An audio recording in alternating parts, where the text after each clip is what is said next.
So this is a story about a certain woman. So this woman was so bad.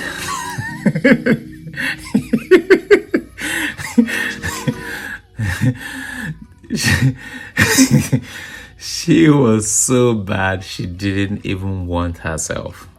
You know that level of bad. She was bad. So, and there was this man, the exact opposite of this woman. This man was so good, so good.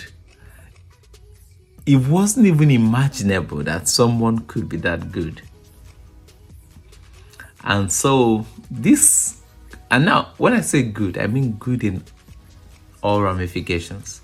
Extremely good looking, extremely good personality, extremely rich, just good when you think about good. And the other silly woman was so bad. Okay. So this man then approaches this woman and asks for her hand in marriage, that he wants to marry her. The woman was like, you just stop being funny. Stop being funny. She knows no person in his sane mind would want to marry her. Marry her. No, that's a silly joke. So, and then this man kept disturbing her. Will you marry me? Just to get the man out of her way. She says, oh, if you want to marry me, go and see my father now. Go and see my dad. Of course, like for her, this ends it. So you won't say I said no. And then she gets home one day, and there came the man with his family and relatives to actually see her father about marrying her. This was unbelievable to her, of course. Like, who would believe such a thing? Like, of course she wanted the man. Everybody wanted the man. But yeah, it just feels some things are just too good to be true. There's no way this man would be interested. So her not immediately jumping and saying, yes, I'll marry you. It's not because she did not desire the man. No, she desired the man. Like, these are some of those desires that you feel that are so beyond you that they could only just be dreams.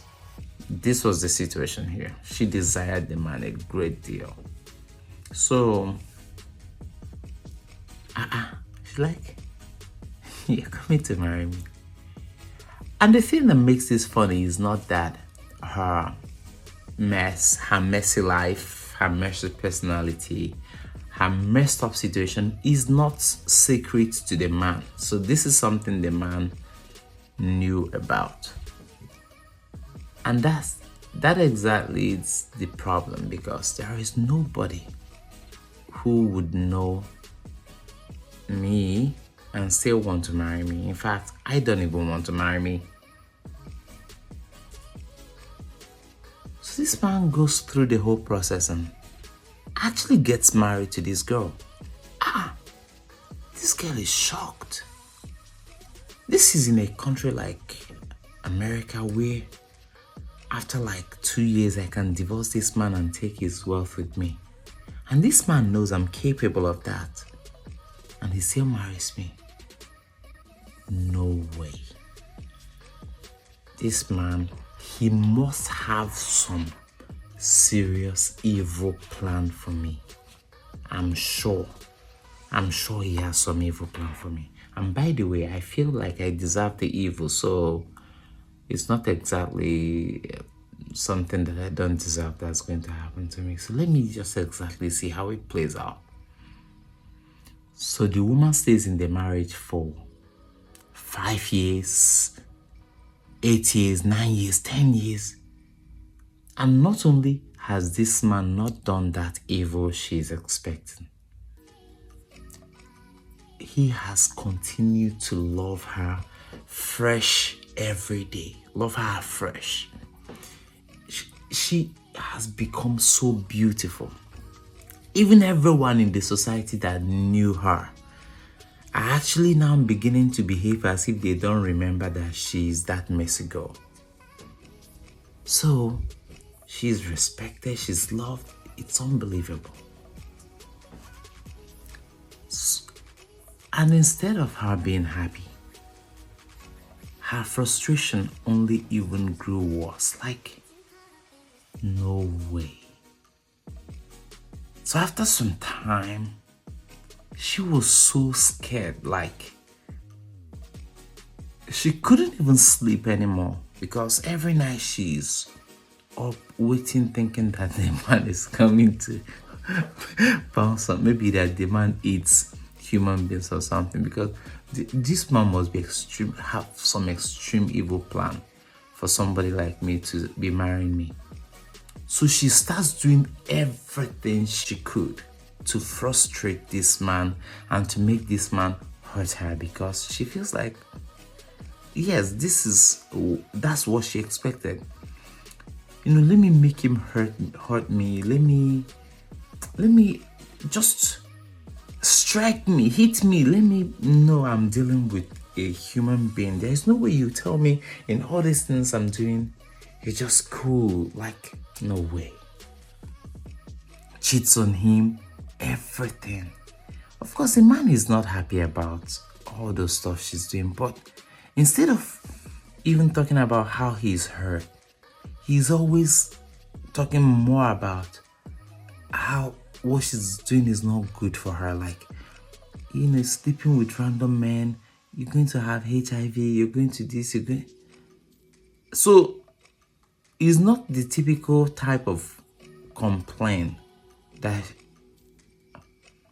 So, what about, I just cheated on you? What about that part? You're not mad? Like, you're not.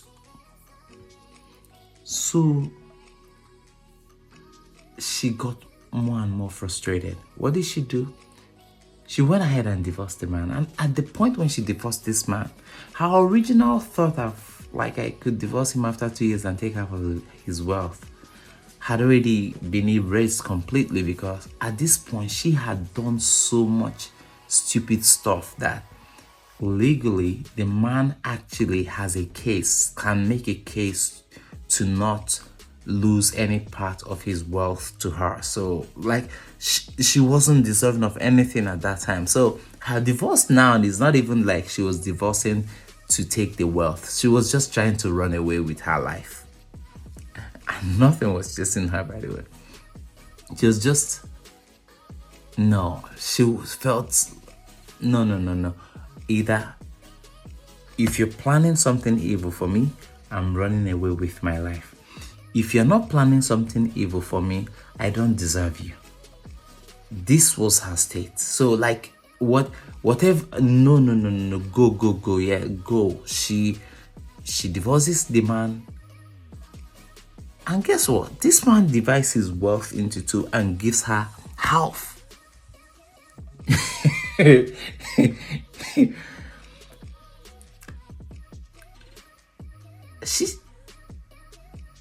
For a long while, she could not spend of the money because she didn't believe it. Like, no, this is another scheme.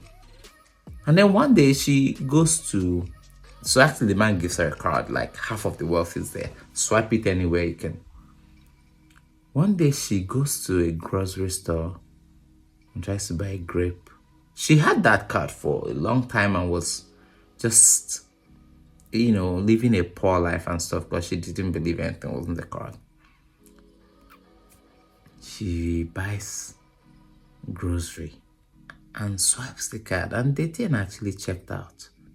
Hey. Little by little, incrementally, she paid for more and more stuff. She paid for apartment, this, that.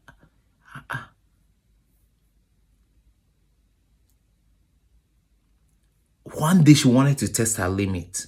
She goes to a luxury car shop and swipes and buys a Lamborghini. Unbelievable. Unbelievable. So the point is, she started squandering. So she goes and marries another man, squanders the wealth from her divorce with her new husband. Of course, you know what happens. She and her new husband eventually got wrecked, squandered all the wealth and all that. So one day, this her former husband, the good man, dies. And this good man wills all his wealth to her. But the condition is that they will only be hers if she comes to claim it. You know? So like nobody can prompt her. The lawyer is not allowed to reach out to her. The only way she gets to have the wealth would be if she goes to claim it. What do you think will happen? Do you think it will ever occur to her that there is something to claim? Do you think? Remember, she divorced the man, got half of the man's wealth that she didn't deserve, goes on and squanders it with boys and clubbing and everything, marries another man, and then hears about the death of her first good husband, who she didn't think she deserved. Do you think it will ever occur to her that there is something to claim? This is not the story about a bad woman who divorced her husband. This is a story about you. Sin keeps you from accessing things that were already kept for you. The grace of God is not there because you don't sin. Like the things God has made available to you is not because you are not sinning.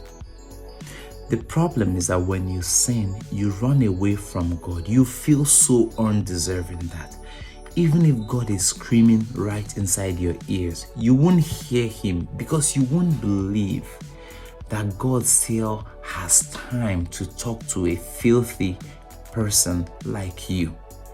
You will not believe it. Therefore, even if God appears in person, you won't believe it. And when you make deliberate effort to lead a good life and to minimize your sin as much as possible, think of the week when you pay your tithe. After paying your tithe a particular week, that week, everything you hear in your ear will just be sounding to you like God is giving you some financial advice. Like if you just hear, hey, buy this or do this to be healed. God is telling me to do this. God is telling me to do that. The same thing, God would have told you to do it if you didn't pay your tithe. But you won't even be spiritually at alert to pick that is God talking to you. Why would God talk to a tithe squanderer like you? Why? And the thing is, it's not that God is not talking. It is you who will not believe that God can talk to somebody like you. God tells you, go and stroll now, go and stroll. Because there is somebody you're going to meet on the way. Of course, he doesn't tell you there's somebody you're going to meet on the way. He just prompts you, go on a stroll. Just walk down your street. Somebody who is keeping a pure heart is more likely to associate that to, okay, God just told me to go and stroll, than you who just came back from cheating on your wife and squandering you people's money in a club or doing some silly stuff. The guy who just paid his tithe or who just gave some alms and this is more likely to think that God is talking to him. And therefore, he will get to benefit everything that someone who hears God can benefit. So it is your sin that is chasing you, not God. And it is your sin that is keeping you from enjoying the beauty, the wealth that is in God. So this is an invitation. Let us just make daily effort to sin a little less. a little bit less every day. All right, love you. Cheers.